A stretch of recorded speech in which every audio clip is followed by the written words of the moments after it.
bribes. Quelqu'un voudrait te parler. Qui? Il dit, l'une des personnes qui a commis ces atrocités. Cette personne est en cellule.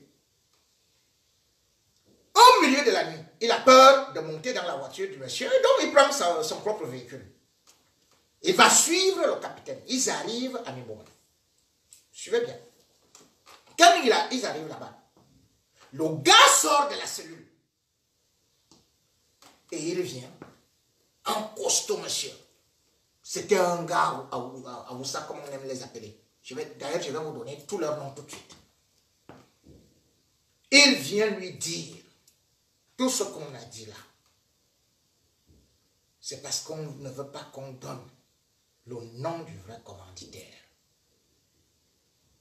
Et c'est là où il est dit que le commanditaire de ces crimes, celui qui voulait les organes,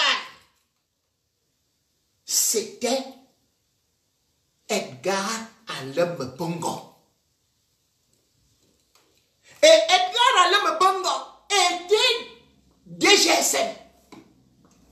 Donc c'est lui qui était chargé de la sécurité.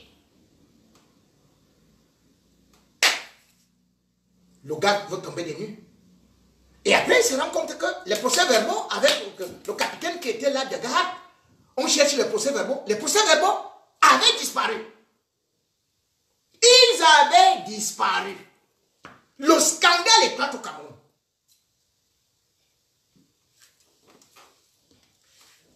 Il sait qu'il a été ministre de la Communication. Parce que c'est le monde entier qui commence à parler. À travers tout simplement les petites bribes de journaux qu'on lisait. Que 21 femmes. Parce que au mois de janvier, on avait tout simplement dit, c'est-à-dire que les Kawala n'avaient détecté que 15. Exécutés, violés, sodomisés. Et on prélevait les organes.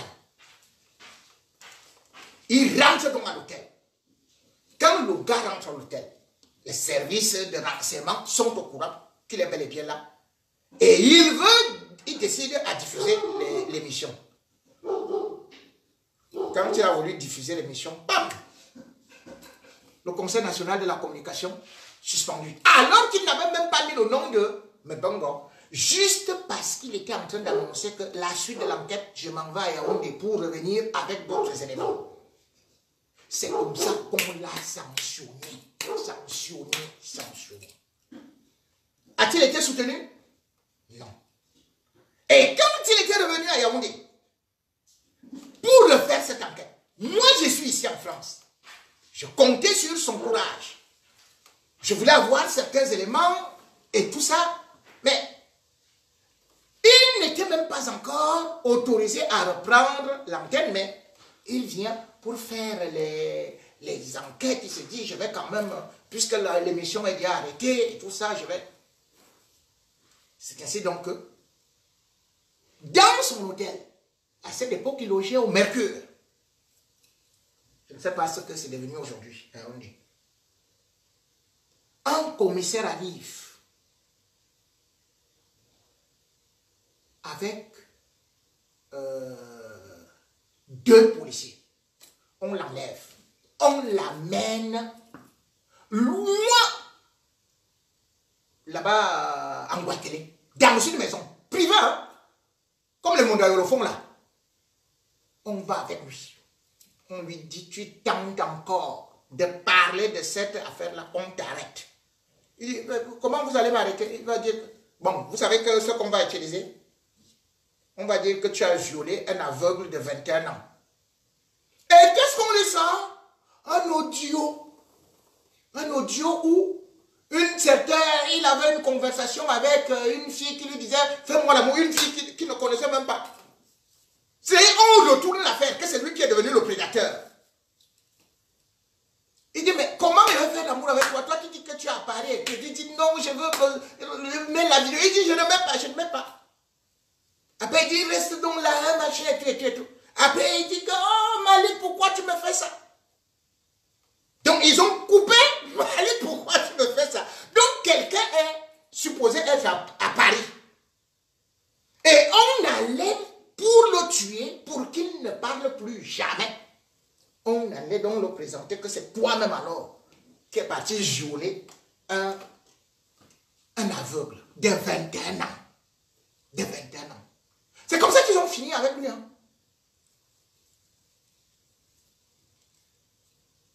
Il a recréé une autre émission. Toujours à Canal 2. Et cette fois-là, il y avait des viols et des assassinats à Tcham.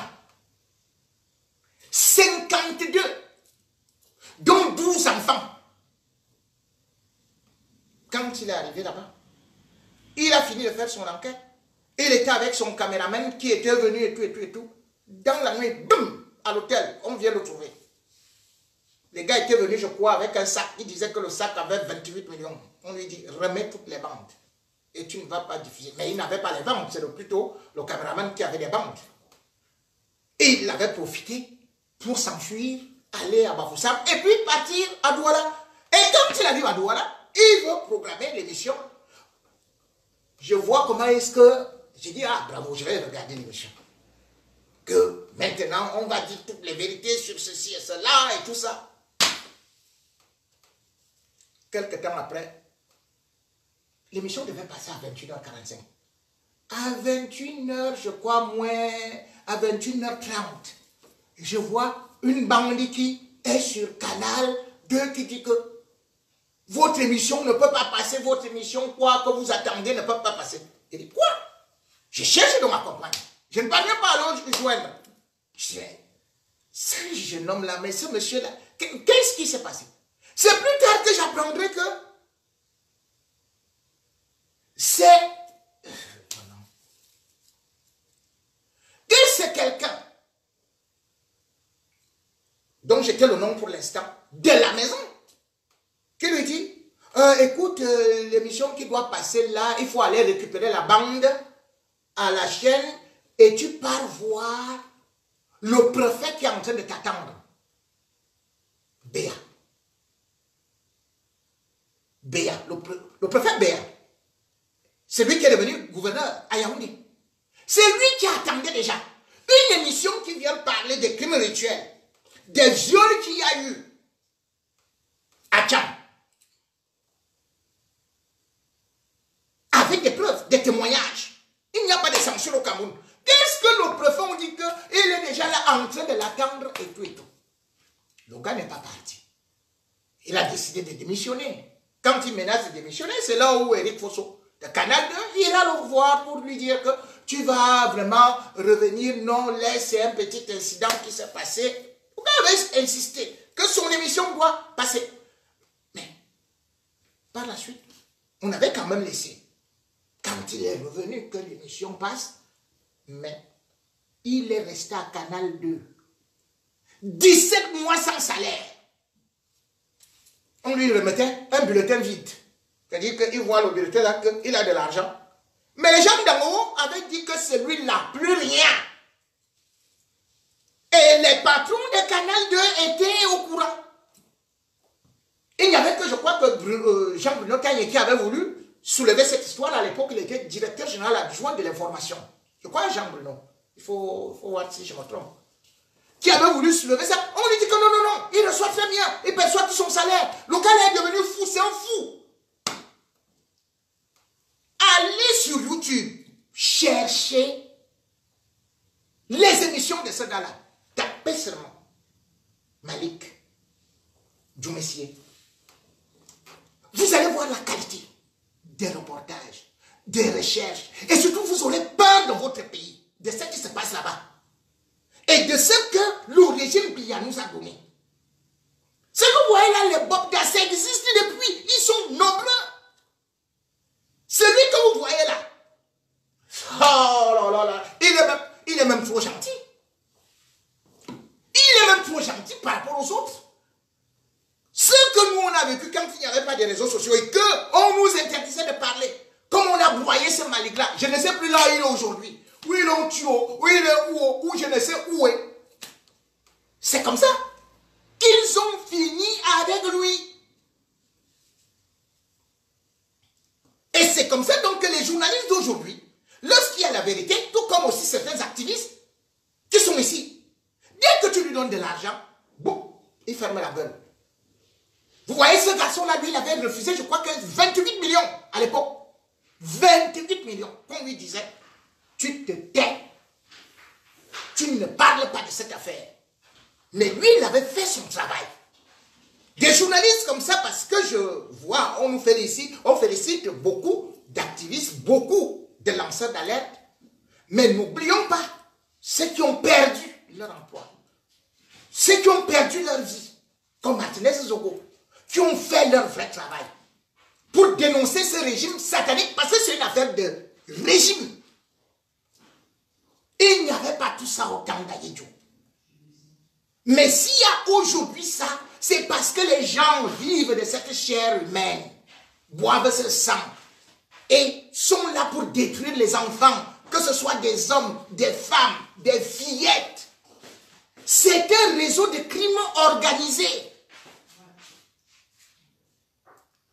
Bobda n'est pas seul. Bobda est juste celui-là qui s'affiche comme à peu près quelqu'un qui a du miel pour attirer ces petites abeilles qui viennent finalement se coller à lui et qui sont détruites. Tant que notre pays ne parvient pas à faire ce qu'on peut demander, même dans les écoles, la morale, tant que dans notre pays, tous les crimes qui passent en justice restent impunis, tant que les Bobda bénéficient encore du fait qu'ils sortent de grandes familles, eh bien sachez que même s'il va en prison aujourd'hui, on va fabriquer un autre. Et d'ailleurs, combien de temps fera-t-il en prison?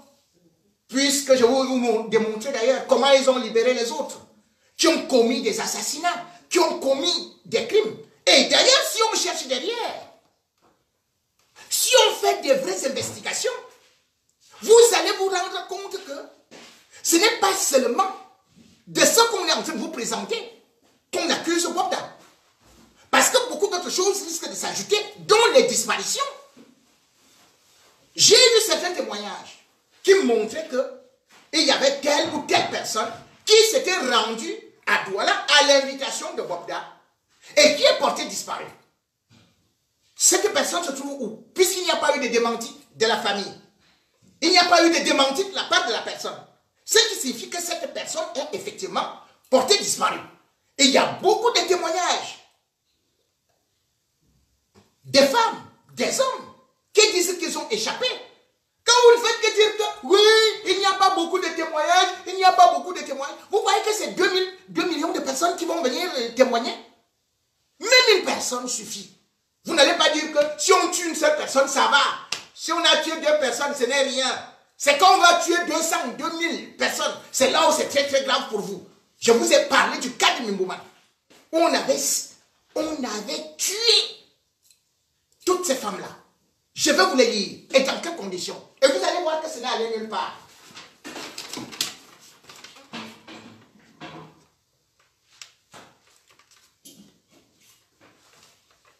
Voici celles qui ont été trouvées assassinées à Mimbouman en 2013. Et vous savez, surtout c'est la fin qui va vous faire pleurer.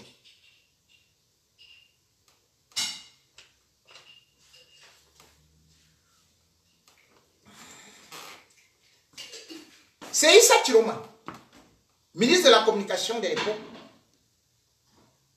qui nous avait présenté celui qui était le chef de gang. Il nous avait donné un nom, à savoir Nguegan Kebo Willy Thierry, alias Doudou. Issa Chiroma était ministre de la Communication. Je dis bien que les femmes ont été retrouvées nues, comme ça là, en un mois, du jamais vu dans le monde. Nu. On enlève le cœur, on enlève les sangs, on enlève le sexe, on enlève ceci et cela. Au Cameroun, en pleine capitale, à Mimbouman. Et il dit, et ça, Chiroma nous a dit que il y avait Tioso, Tsenou, Landry, alias Pouyol. Ça, ils ont pris les noms de très grands joueurs. Hein. Le joueur du Barça. Ouais. Pourquoi est-ce que je ne suis pas supporter du Barça? Parce que les joueurs du Barça, leurs noms sont toujours un genre, et se trouvent toujours dans des situations compliquées. Issa Chiroma citait le nom de Essama, alias Coq. Que c'est eux qui ont été arrêtés, qui ont avoué leur crime. Et il a dit qu'ils étaient une bande de 10 personnes, au moins. Que nos services de sécurité étaient terriblement d'une compétence et qu'il fallait applaudir et qu'ils allaient immédiatement être condamnés. Les crimes, tels qu'ils ont été perpétrés, et les citent. Parce que vous dites que où sont les noms, oh, et c'est le faux témoignage, oh, s'il y a les enquêtes, oh, s'il y a ceci et cela, c'est là où on va condamner les gens. Je vous donne les noms, c'est-à-dire les gens qui sont réels, qu'on a vu les cadavres, dont les familles sont là, et que les criminels ont avoué. Et ces criminels n'ont pas été condamnés. Je vous ai dit qu'ils ont avoué qu'ils étaient avec, qui était le commanditaire? Mbongo. Et que Mbongo faisait cela pour le gouvernement. Non. Ils ont dit qu'il y avait aussi un certain Nono Emmanuel. Nono Emmanuel, c'est lui qui devait servir de courroie de transmission, disait-il, entre eux et ce haut responsable du gouvernement. Son nom n'est pas cité dans l'enquête, hein, comme le nom de... Le nom de Montazé a disparu là, comme le nom de Laurent Messoua a aussi disparu dans l'affaire de Martinez. Le nom de Mbongo a disparu de l'enquête. Et maintenant, on a fait porter ça seulement à celui qui jouait la courroie de transmission, qui s'appelle Nono Emmanuel. Vous savez ce qu'il était? Directeur général d'un concessionnaire auto international dont j'étais le nom. Ils ont dit que dans le groupe, il y avait Tahok Mongo Photo Jean-Luc. C'est lui qui a donc proposé, qui est venu voir un certain Diambou, de lui livrer les organes des filles âgées de 17 à 22 ans. Mais un arrivé sur le terrain, ils sont allés au-delà. Même les mamans, ils attaquaient. On leur a demandé les organes des filles de 17 à 22 ans. Ce sont vos enfants, non? Et ces enfants ont subi toutes les atrocités que vous ne pouvez pas imaginer. D'autres même, jusqu'à aujourd'hui, puisqu'elle n'avait pas de pièce d'identité, on n'a jamais su qui est-ce. On est parti les enterrer comme ça, comme des moutons, comme des chiens, galeux.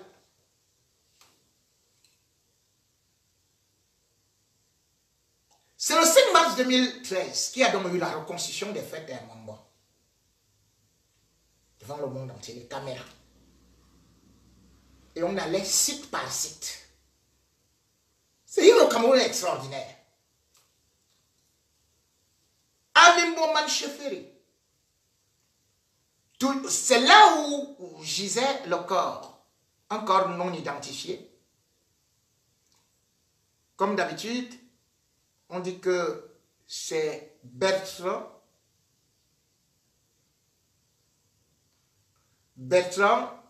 Ndéambou, le chef de gang, qui avait capturé cette fille-là.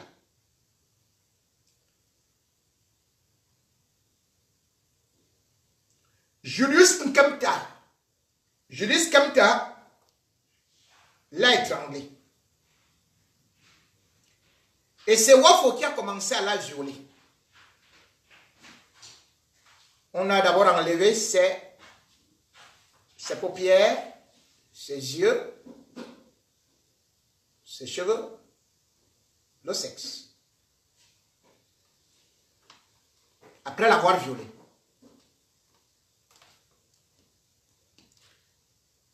Toujours à Mimboman. Au niveau dit école maternelle. Encore le corps d'une jeune fille non identifiée. Elle a été tuée, étranglée par Jean-Thierry Wafo, qui était le premier à la violer, et les autres se sont donnés à cœur joie. On a enlevé ses paupières, ses yeux, son cœur.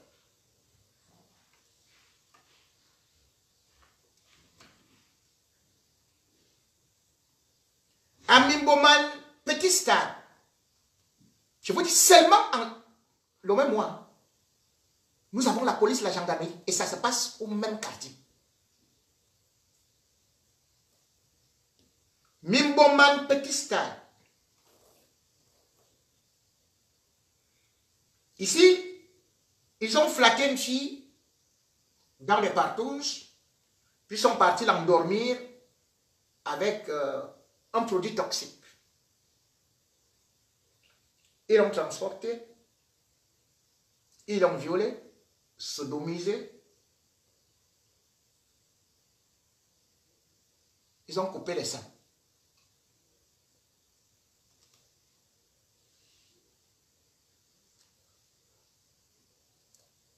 À Mimboman, chefferie Nord, on a retrouvé 2 corps.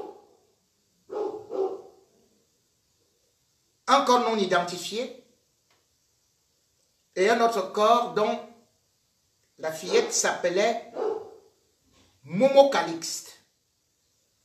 On a déposé les 2 corps à côté de là où on jette les ordures.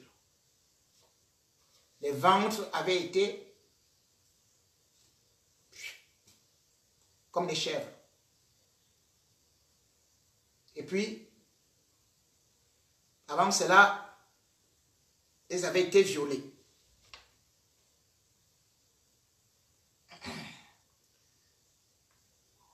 Et ça ne s'est pas arrêté là. Ils avaient brûlé les 2 filles par endroits avant de prélever les organes. C'est Ngengam Kemwe, ce soir-là, qui était complètement drogué, qui a demandé ça. Il a fait ça avec Tchotso, c'est nous. Le coq, c'est lui qu'on surnommait le coq et Sama. Il a coupé les seins et lui il s'est enfui avec les seins.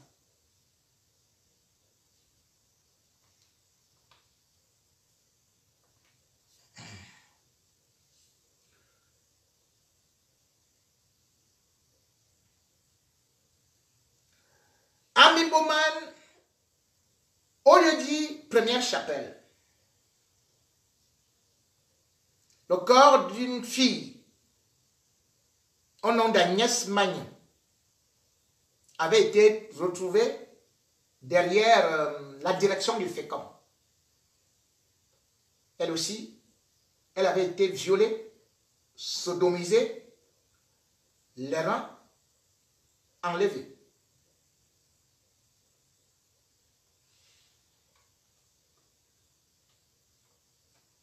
Et puis le même gant.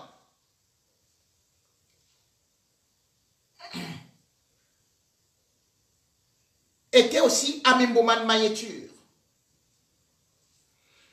On a retrouvé un corps non identifié. C'était dans un champ.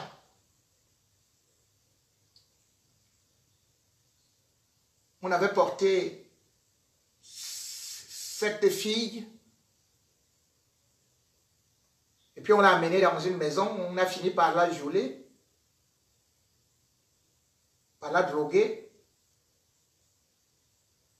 puis par l'assassiner et prélever les organes.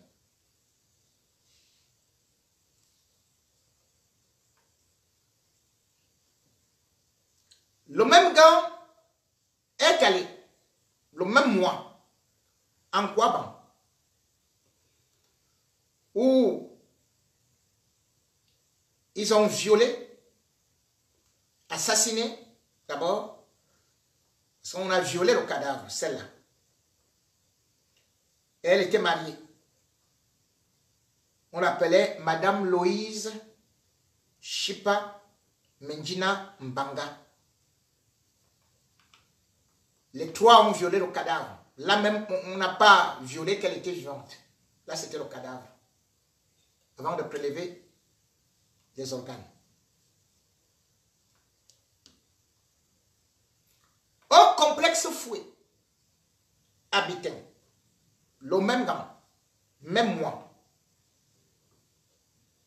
une autre fille du nom de Claude Michel Mbala Mbogo a été étranglée, violée, les organes prélevés.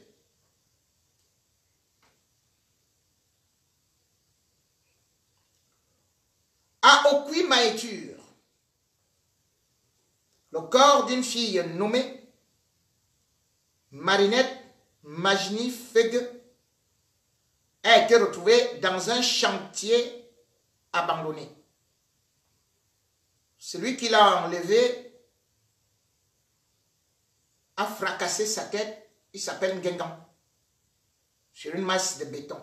On a trouvé sa tête complètement fendue. Et malgré tout,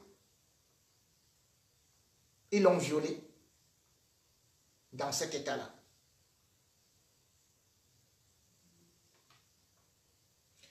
En Congo,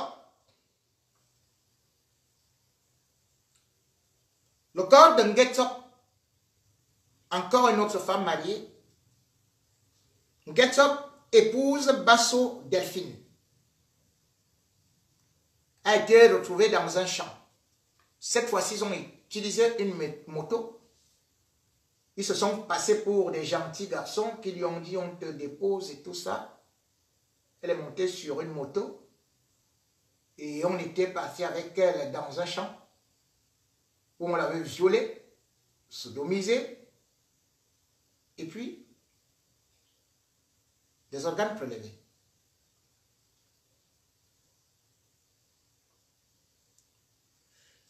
Bon, je ne vais pas citer tous les 25 noms en amont. Ça risque d'être long et douloureux. Mais vous vous rendez compte. Ces gens n'ont été détenus que 18 mois.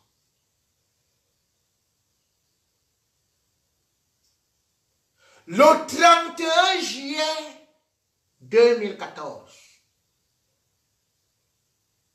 les chefs de gang, ceux dont je vous cite les noms là, ont été libérés.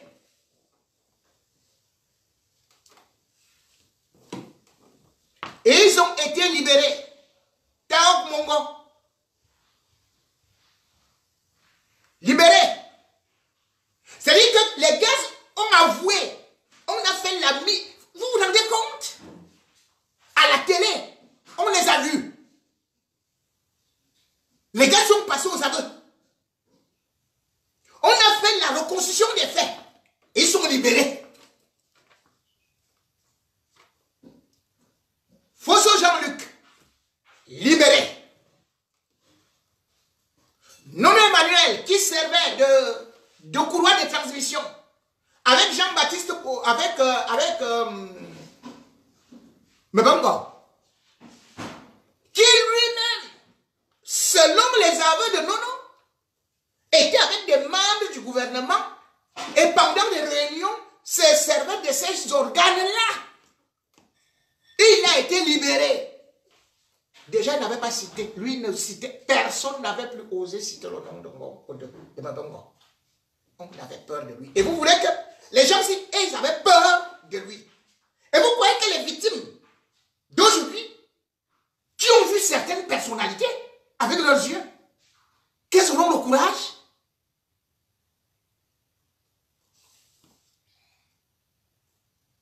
Donc Nono Emmanuel était considéré